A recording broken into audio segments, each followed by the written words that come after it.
28 अगस्त को रात में इजराइल ने ऑपरेशन लकी ड्रॉप चलाकर इन सभी को साथ लगभग पूरी जो हूती कैबिनेट थी जो यमन में मौजूद थी राजधानी सना में, उन सबको एक एयर स्ट्राइक में मार दिया है। ऐसा जैदी शिया मुस्लिम समुदाय से जुड़े हुए हैं। पहले ये प्रमुख रूप से धार्मिक कार्य करते थे, लेकिन बाद में धीरे धीरे ये सशस्त्र समूह में बदल गए। मिडिल ईस्ट में फिर से एक बड़े युद्ध की संभावना बन रही। लेकिन कुछ भी हो, जिस तरीके से इजराइल काम करता है, जिस तरीके से उसको अपनी इंटेलिजेंस का इस्तेमाल करता है, जिस तरीके से मोसाद काम करता है, तो इसे देखते हुए आप कह सकते हैं कि जो इजराइल के आसपास के देश हैं, लीडरशिप है, सैन्य कमांडर हैं, वैज्ञानिक हैं, उन पर हमेशा खतरा मौजूद रहता है इजराइल की ओर से। और नमस्कार दोस्तों, आज बात करते हैं एक इंपॉर्टेंट डेवलपमेंट पर और टॉपिक पर, और वो टॉपिक ये है कि जैसा कि आपको पता है कि ईरान और अमेरिका इजराइल युद्ध के बाद से लंबे समय से शांति थी मिडिल ईस्ट में, लेकिन 28 अगस्त को वो शांति भंग की और इजराइल ने एक एयर स्ट्राइक में हूती, यमन के जो हूती रेबल हैं, उनके प्रधानमंत्री हैं, उनके रक्षा मंत्री हैं, उनके सैन्य कमांडर, सभी को एक एयर स्ट्राइक में मार दिया। ऐसा दावा इजरायली मीडिया ने किया है। तो आइए इस पूरे घटनाक्रम को विस्तार से समझते हैं और समझने की कोशिश करते हैं कि आखिर ये क्या घटनाक्रम है और भविष्य में इसका क्या असर हो सकता है। तो देखिए, 28 अगस्त को रात में इजराइल ने ऑपरेशन लकी ड्रॉप चलाकर जो यमन में हूती प्रधानमंत्री हैं, जिनका नाम है अहमद अल रहाबी, जो हूती रक्षा मंत्री हैं मोहम्मद अल अतीफी, और प्रमुख जो सैन्य कमांडर हैं मोहम्मद अब्द अल करीमी अल खामरी, इन सभी को साथ लगभग पूरी जो हूती कैबिनेट थी जो यमन में मौजूद थी राजधानी सना में, उन सबको एक एयर स्ट्राइक में मार दिया है। ऐसा दावा इजरायली मीडिया ने किया है। तो यहाँ पर हमें एक चीज समझना जरूरी है कि आखिर ये सब इजराइल ने कैसे किया। एक साथ पूरी सैन्य और राजनीतिक जो लीडरशिप है यमन में स्थित हूतियों की, वो कैसे खत्म कर दी।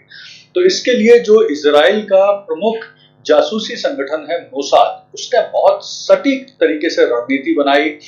उन्होंने पहले तो ये जो नेता हैं, इनके डिजिटल फिंगरप्रिंट, इनके सिग्नेचरों को प्राप्त किया इंटेलिजेंस के माध्यम से, फिर अपने जासूसी लोकल नेटवर्क का इस्तेमाल किया कि ये किस समय कहाँ मौजूद रहेंगे, क्योंकि ये सभी जो नेता हैं उस समय जो हूती के सर्वोच्च धार्मिक नेता हैं और जिनका नाम है अब्दुल मलिक अल हूती, उनका भाषण सुनने के लिए जो राजधानी यमन की राजधानी सना है उसके दो अलग अलग अपार्टमेंट में मौजूद थे। तो वहां बिल्कुल एक्यूरेसी के साथ एयर स्ट्राइक की और इनकी लगभग पूरी कैबिनेट को ही खत्म कर दिया।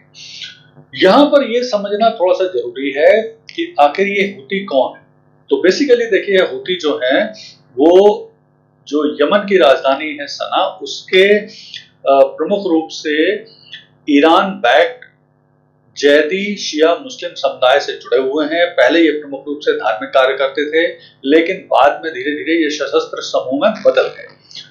2011 में जब अरब स्प्रिंग हुई थी, उसके बाद जब यमन की जो सरकार है वो कमजोर हुई, तो इसका फायदा उठा के हूतियों ने भी आक्रमण किए सरकार के ऊपर, उनके साथ सशस्त्र संघर्ष किया, गृह युद्ध हुआ यमन में। और अब फिलहाल स्थिति ये है कि यमन के दो पार्ट में अलग अलग सरकारें राज कर रही हैं। उत्तर यमन, जहां पर राजधानी सना है और अधिकांश क्षेत्र है, उस पर शासन कर रही है हूतियों का शासन है, और दक्षिण क्षेत्र जिसमें प्रमुख रूप से अदन भी शामिल है, उसमें सरकार समर्थक शासन किया जा रहा है। किसके द्वारा?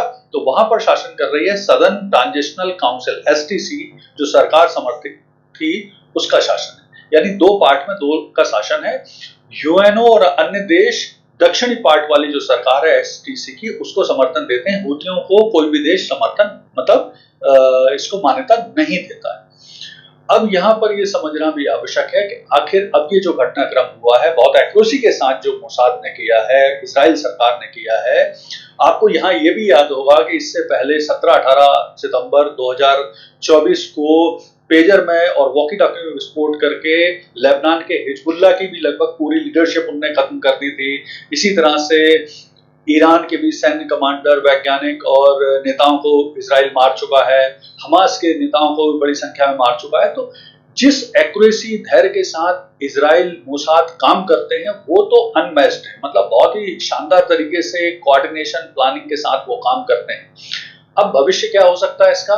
तो संभावना ये है कि अब चूंकि अगर ये बात सच साबित हुई, अभी हालांकि जो हूथियों की तरफ से दावा किया जा रहा है कि ऐसा कुछ भी नहीं है, ऐसी उनकी लीडरशिप नहीं मारी गई, लेकिन जो संभावना बन रही है उसको देखते हुए भविष्य में अब हूती इजराइल संघर्ष बढ़ेगा। लाल सागर में जो ऑयल टैंकर हैं उनके लिए खतरा बढ़ेगा, उनके बीमा की कॉस्ट बढ़ेगी। इजराइल और जो ईरान युद्ध है या उनके तनाव है ये बढ़ेगा, मिडिल ईस्ट में तनाव बढ़ेगा। तो ये जो संभावना बन रही है उसको देखते हुए मिडिल ईस्ट में फिर से एक बड़े युद्ध की संभावना बन रही है। लेकिन कुछ भी हो, जिस तरीके से इजराइल काम करता है, जिस तरीके से उसको अपनी इंटेलिजेंस का इस्तेमाल करता है, जिस तरीके से मोसाद काम करता है, तो इसे देखते हुए आप कह सकते हैं कि जो इजराइल के आसपास के देश हैं, लीडरशिप है, सैन्य कमांडर हैं, वैज्ञानिक हैं, उन पर हमेशा खतरा मौजूद रहता है इजराइल की ओर से, और यही इजराइल का जो प्रेशर है ये उसे सुरक्षित बनाए रखने में मदद करता है।